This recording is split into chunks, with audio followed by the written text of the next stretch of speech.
Thank you for checking out my YouTube video. This video will include me disassembling my Coyote engine out of my 2011 Mustang. First, before I could get to that, I needed to pull the drive shaft so I could get access to the transmission, which I have MT82, pull the MT82 out, and then I eventually do gain access to pull the engine out and begin disassembly on it.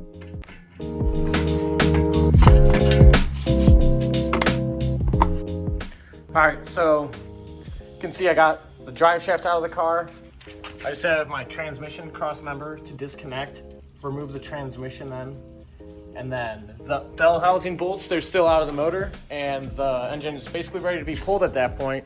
So should be getting this out of here real soon and start the teardown on the engine to find out the exact failure point of it.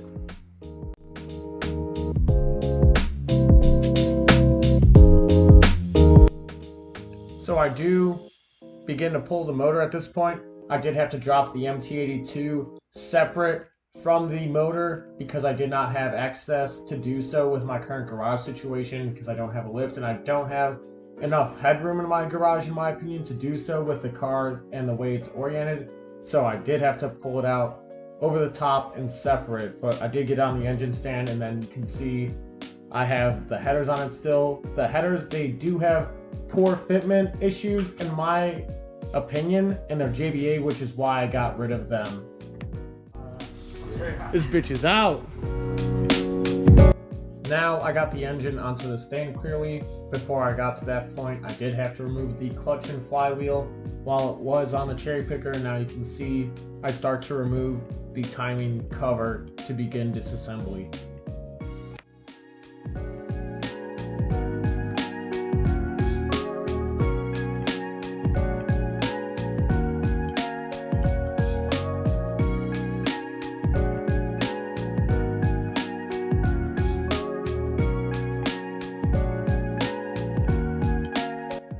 If you're wondering why it's taking me so long to pull the timing cover, it's because I want to make sure I have all the bolts oriented in the correct position as I put them onto an old timing cover that I had, so I knew I did not confuse them whatsoever.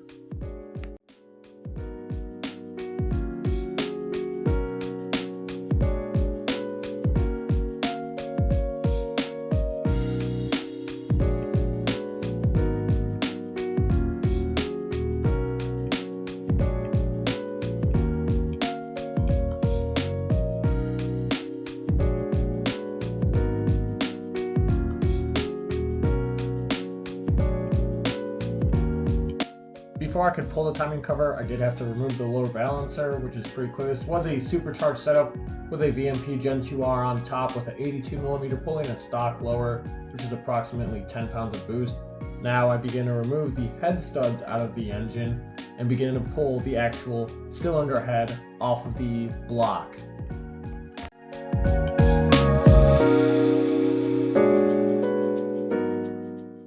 I forgot to mention, I did forget to record the camshaft removal and the timing chain removal as well, but this motor was getting completely stripped down, so I did not follow any instructions on it. However, if you are just replacing components like your camshafts, it's important to take the motor out of time a certain way.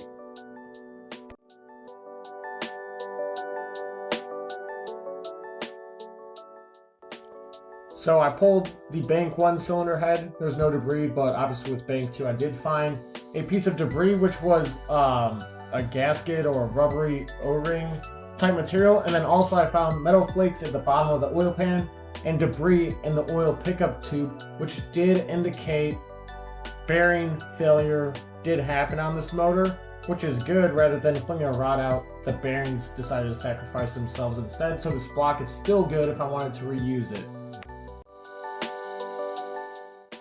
After pulling the oil pan off and seeing the metal shavings and debris at the bottom of it, I already knew I was going to see bearings that were not that happy when I was disassembling the rest of the engine, but the metal shavings did not show up in oil change, so I wasn't aware of how bad this bearing failure was. I just know the engine rattled. I'll include a clip of it at some point.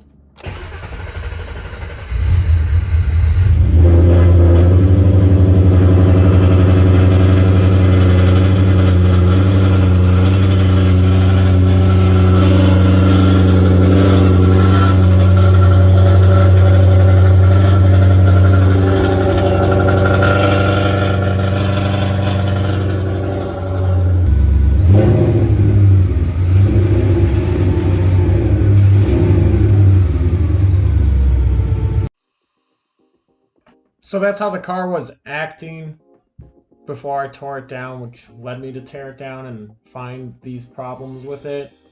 It didn't want to start up correctly, and it was kind of just not running right. The knock sensors, they were going crazy also, and it was pulling 10 degrees of timing out of it, just driving normally down the road. So I knew there was a problem, and it was not octane related.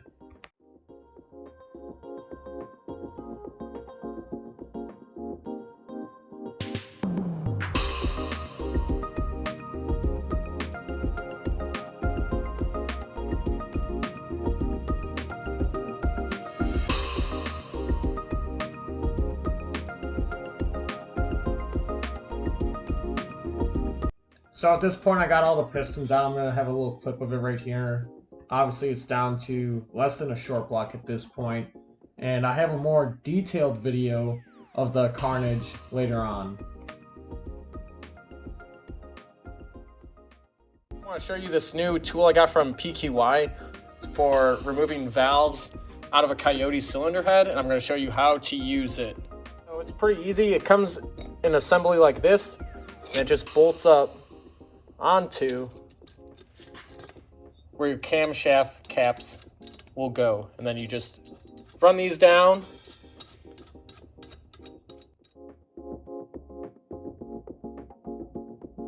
So after you finish running down the 10mm bolts into the cam caps, you're going to take this bolt, which is a 17mm head, and you're going to put in the applicable hole, and if you look closely, you'll notice they all line up. So this is pretty easy. Makes it pretty simple for changing your valve springs and doing any other valve related work to your Coyote cylinder head. So you just start throwing this down into the hole you want. Once you have it threaded, you run it down all the way, and then you apply this tool, which will go on your actual valve spring. It has this cutout in there, and it just sits on top like a hat, and you're gonna just press it out. So you're gonna run the bolt down to the head,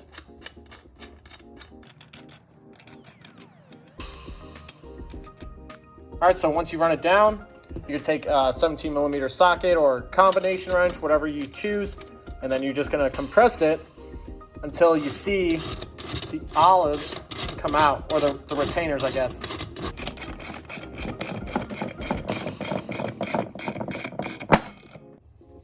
So it's gonna push the valve out, and then you just grab your magnet. And then you just go in there and you fish out. And then your valve is free to come up, and you're able to push it out once you're done with it.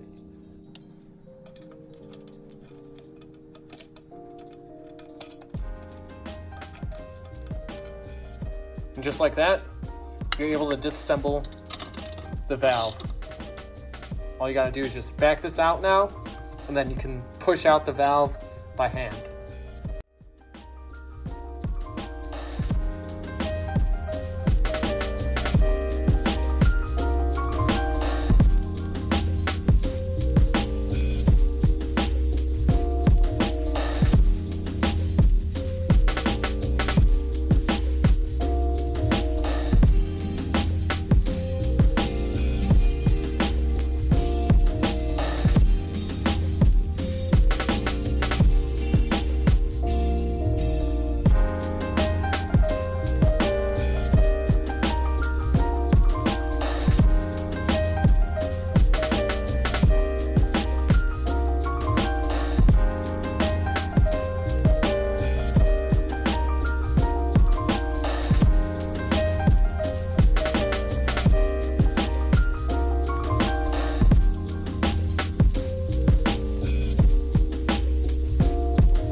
And just like that, your Coyote cylinder head is disassembled.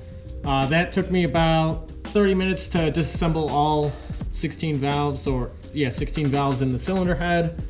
And as you can see now, it's good to go. So these cylinder heads are going to be going off to Brett Barber to get reworked over for my TVS setup, and I'll talk to you guys more about what's going on with my Gen 1 car and everything, because I did disassemble the motor. I am doing some things, and I'll keep you all posted on.